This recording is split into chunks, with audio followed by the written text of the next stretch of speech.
How much do you really know about your gut intuitions? You are making lots of decisions based on your beliefs. And I want you to ask yourself, how much data do you have to support those beliefs? And what are the cases in which those are just beliefs? And by following them time after time, you might do disservice to your clients, to your employers, to your friends, to your family. So to give you a more kind of intuitive illustration of this, I want us to think about visual illusions for a few minutes. So this is a very famous table illusion. And the question is, what is longer? The horizontal axis on the right or the vertical axis on the left? How many people see the one on the left as being longer?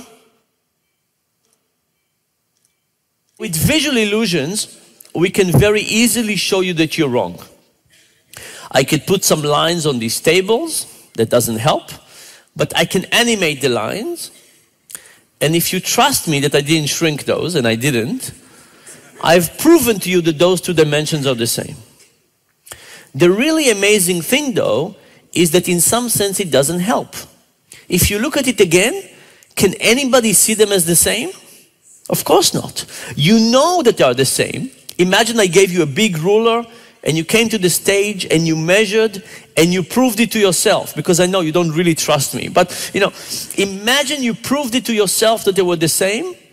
Could you then see them as identical? No.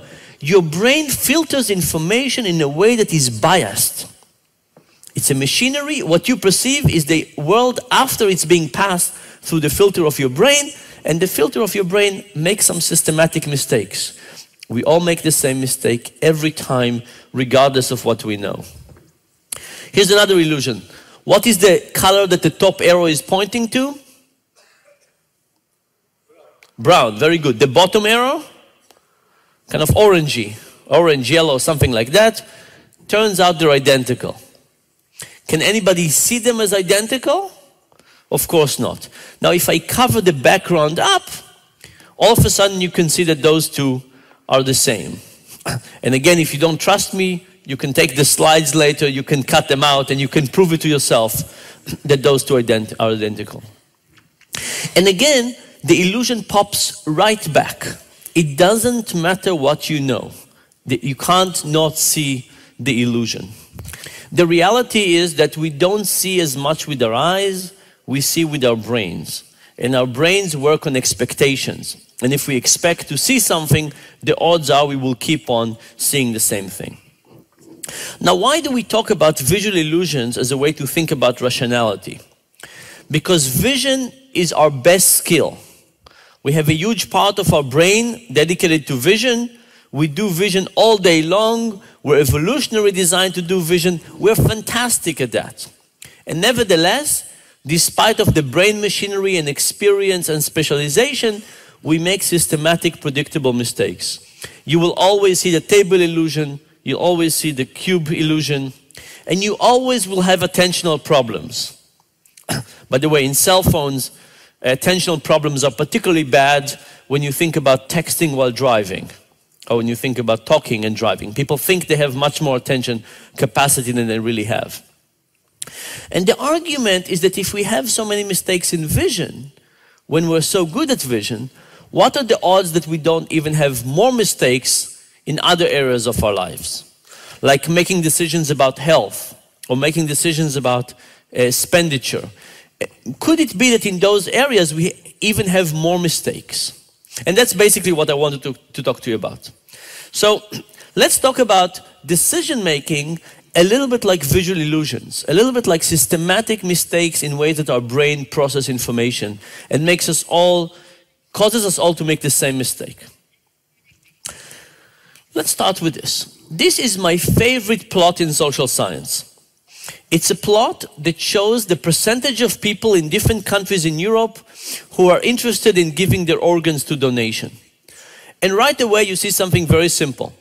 The countries on the right are giving a lot. The countries on the left are giving very little. And the question, of course, is why? Why do some countries give a lot and some countries give a little? And when I ask my students why, The usual reason they come up with is something about culture. If you think about it, giving your organs after you die, it's a beautiful anonymous gift to somebody in society. Maybe you do it only if you care about your society more generally. Maybe it has to do something with religion, or maybe it has to do something with the law. But if you look at the list carefully, you see countries that are very similar behaving very differently. Denmark gives 4% on the left. Sweden gives 86% on the right. Austria gives almost 100%. Germany gives 12%. For a marketing group, I think the most interesting comparison is between Belgium and the Netherlands. The Belgium gives 98%, the Netherlands gives 28%. Now, why is this the most interesting for a marketing group? Because the Netherlands got to 28% after a huge marketing campaign. They sent letters to every household in the country begging them to join the organ donation program. There was coverage on television, radio. We don't know how much it cost them, but it had to be a lot of money. What did they get at the end of this big marketing campaign? 28%. So how much money did Belgium spend to get 98%? Zero. The answer to this mystery of the countries on the left and on the right is actually very simple. It all has to do with the enrollment form. Here's this thing. The countries on the left, the countries that don't give a lot, have an enrollment form that looks something like this. Check the box if you want to participate in the organ donation program. And what do people do? Nothing. They don't check and they don't join. These are the countries on the left. They don't give much. The countries on the right have a slightly different form. It says check the box below if you don't want to participate in the organ donation program. And what do people do? The same thing. They do nothing and now they join. Now, I want us to slow down for a second and reflect on these results. The first thing I want to point out that you might say, well, people just don't care. This is an inconsequential decision. They don't care, so they say to themselves, I can't possibly be bothered to lift a pencil up and mark on the sheet. But the reality is actually the opposite. The reason this opt-in and opt-out effect work is not because people don't care, it's because they care a lot. It's an important, difficult, complex decision. And what do people do when they face important, difficult, complex decisions? We don't know what to do. And when we don't know what to do, we're likely to do nothing. And when we do nothing, we let the person who designed the form decide for us.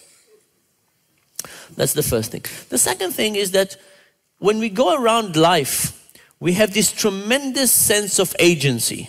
We feel that we're making decisions. We decide what to eat and what to wear and where to go, and we decide and we decide and we decide. And we have this tremendous feeling of us making decisions all day long. If you look at these results seriously, what does it mean? It means that people don't actually make that many decisions. That our decisions are bounded and dictated by the environment in which we're given. That the people who are designing the environment in which we make decisions have a lot to say with what our final decisions will be. 80% or 100% to 20%, right? It's a huge effect for the people who design the environment. In this particular case, the environment was the form. But the environments are all kinds of things. There are software, there are phones, there are a refrigerator, restaurant, menus. All of those things are environment, and all of those things dictate to some degree the decisions we will make.